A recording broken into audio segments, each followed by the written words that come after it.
Hello viewers, in this video I would like to discuss system of linear equations and two methods, Gauss elimination and Gauss-Jordan method.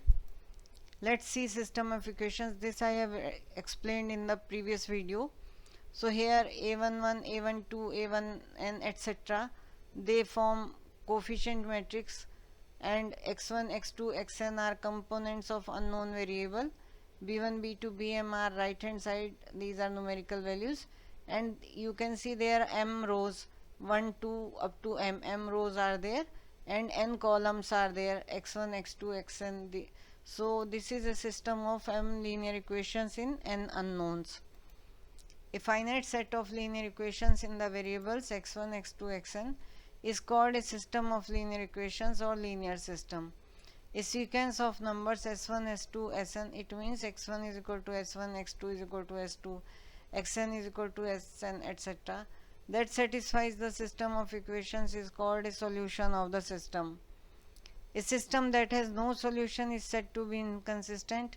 If there is at least one solution of the system, it is called consistent.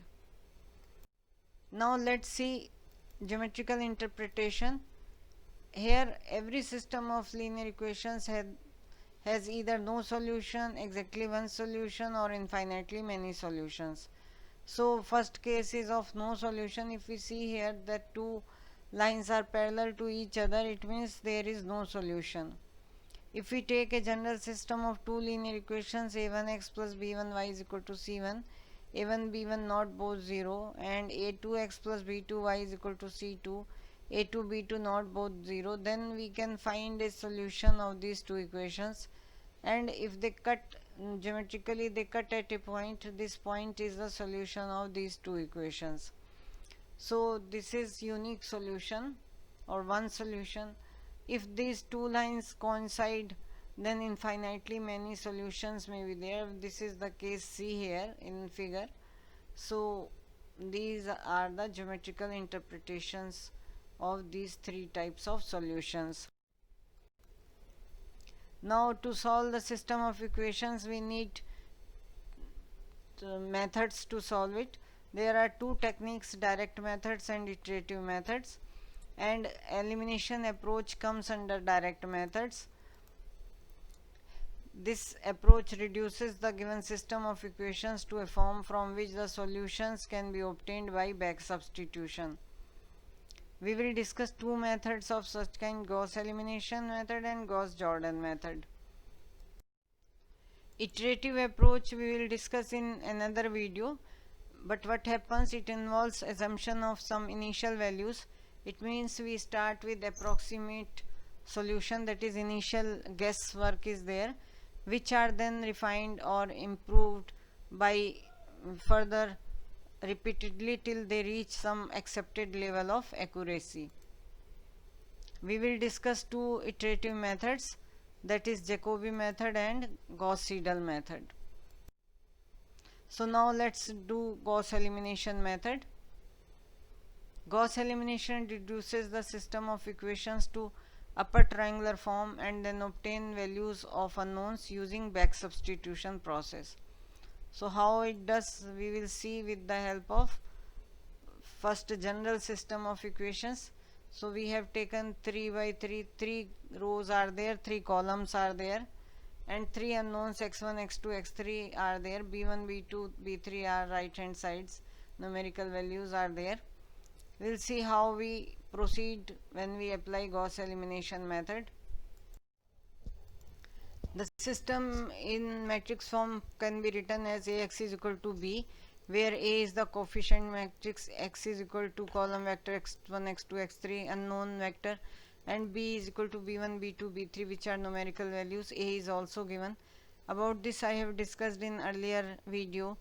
Now augmented matrix AB can be written as, we can write down AB in the form of this, where we have augmented B column in A matrix. We reduce AB to upper triangular matrix by using elementary row operations, and we take that A11 is not equal to 0. If it is 0, we will make row exchanges and will make it non-zero. Once we made A11 non-zero, we apply row operations and make the elements which are below it as 0, and we see that in second row second element is A22 dash. If it is non-zero, then with the help of A22 dash we will make A32 dash as 0, and if A22 dash is 0, we will first apply row exchange and make it non-zero, and then with the help of that non-zero value we will make A32 dash as 0. So we will get upper triangular matrix.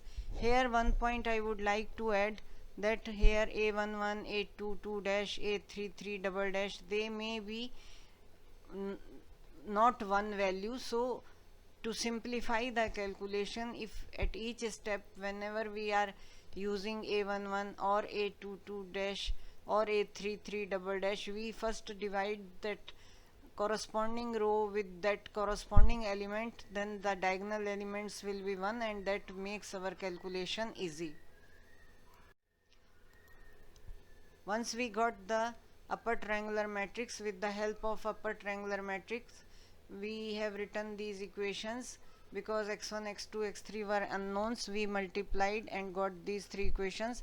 From the third equation we can find out x3 by b3 double dash upon a3 double dash, and then x2 we can find out by substituting value of x3 in upper the second row, and then x1 we can obtain with the help of x2 and x3, which we will substitute in first row.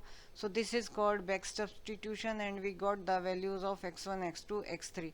So this was the procedure of Gauss elimination. Partial pivoting we have used in the method, Gauss elimination method, but here I would like to explain. Gauss elimination method fails if a 0 is encountered on the diagonal. That is why we are exchanging the rows if diagonal element is 0. We rearrange the rows so as to put the coefficient of largest magnitude on the diagonal at each step. This is called partial pivoting. So if sixth row is having largest magnitude, we will make sixth row as first row and first row as sixth row. Reordering of equations is done to improve accuracy even if pivot element is not 0. So we try to bring the largest element as diagonal element in first step, as well as in when we are dealing with second diagonal element, and so on. Now let's do one example. Solve the given system of equations using partial pivoting technique.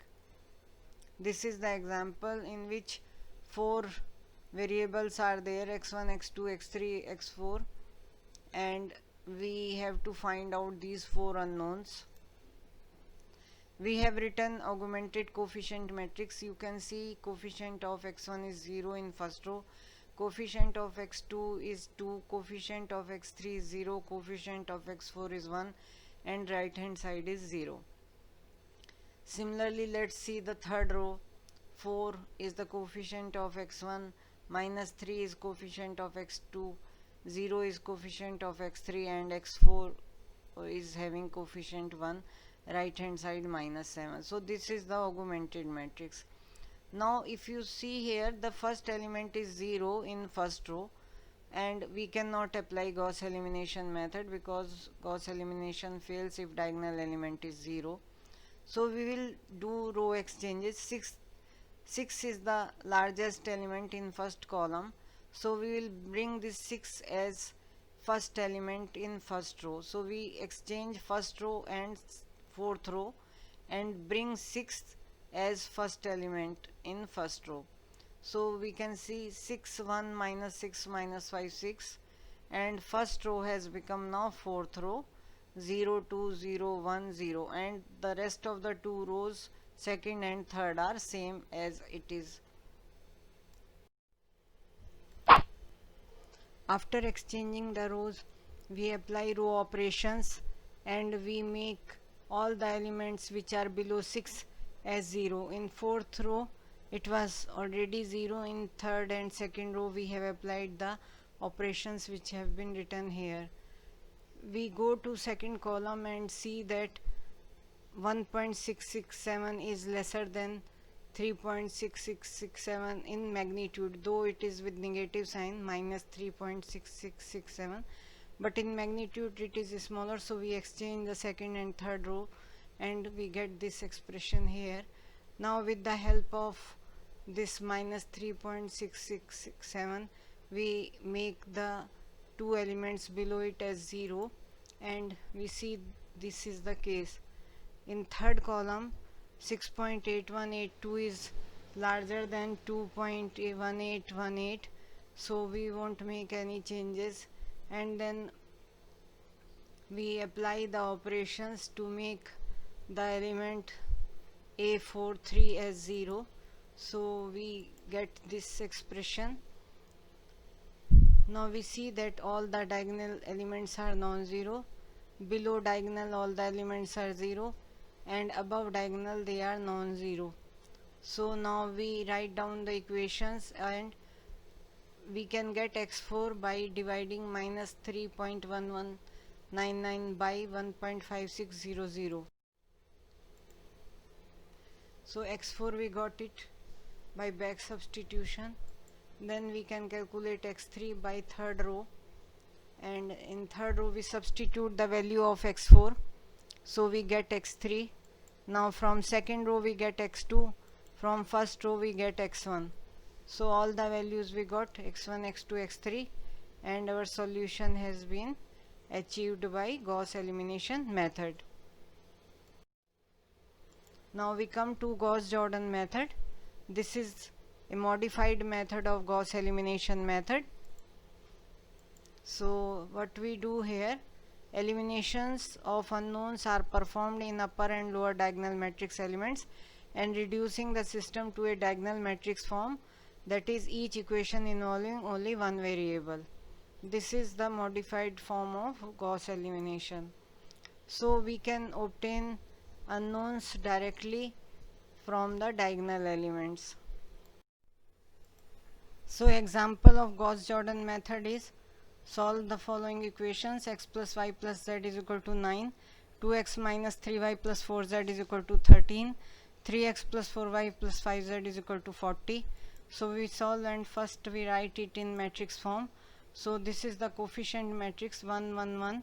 First row we have taken coefficient of x y z are 1 1 1, coefficient of x is 2, y is minus 3, coefficient of z is 4 in second equation, coefficient of x is 3, coefficient of y is 4, coefficient of z is 5. So we have taken this coefficient matrix is equal to right hand side 9, 13 and 40. So we got Ax is equal to B form. Now we apply row operations and try to make lower and upper elements as 0 of this matrix and diagonal elements as 1. So we first do this exercise, that below 1 we make elements 0, that is 2 and 3 we try to make 0 by applying R2 minus 2R1 and R3 minus 3R1. So we got this one, and rest is same x, y, z. On right hand side also we applied the same operations, that is R2 minus 2R1 means 13 minus 18, which gives minus 5. R1 is same, and in R3 we have made R3 minus 3R1, that is 40 minus 27, which is 13. So now we apply R3 plus 1 upon 5 R2, and we see we got the second element of third row as 0. So lower triangular matrix we have made 0. On right hand side also we have applied this operation, R3 plus 1 by 5 R2. Now we apply minus R2, means we multiply R2 row by minus 1. 5 R3 means third row multiplied by 5, and we got this expression. Now we apply R2 plus 1 by 6 R3, means in second row we add 1 upon 6 R3 and 1 upon 12 R3, means we divide third row by 12 and we get this expression. Still in first row we have 1 1 1, so diagonal element is okay 1, but rest of two ones we have to make 0. 5 we have to make 1, and these three operations are required. So we do 1 upon 5 R2, which makes 5 as 1. So we got this one. Now we make these two elements first row, second element and third element we have to make 0. So R1 minus R2 minus R3 means from first row we subtract R2, that is second row and third row. So we get 1 0 0. This is the diagonal elements, only one, rest of the matrix is 0. So from here we can write directly values of x, y, z. X is equal to 1, y is equal to 3 and z is equal to 5. Thank you.